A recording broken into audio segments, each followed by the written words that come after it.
At kung ang sinuman ay hindi nasumpungang nakasulat sa aklat ng buhay, ay ibinulid sa dagat-dagatang apoy, kung patuloy mong susuwayin ang mga turo ni Jesus at mamumuhay sa kasalanan, hindi masusulat ang iyong pangalan sa aklat ng buhay.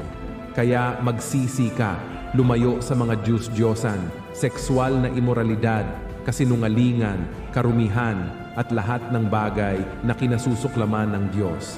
Tanggapin ang mga turo ni Jesus at sundin ang kanyang kalooban. Sa paggawa nito, ang iyong pangalan ay maisusulat sa aklat ng buhay. Nangangako ang Diyos na mananahan tayong kasama niya sa langit. Isang napakagandang pangako. Magpapasya ka bang maisulat ang iyong pangalan sa aklat ng buhay? Tumugon ng Amen.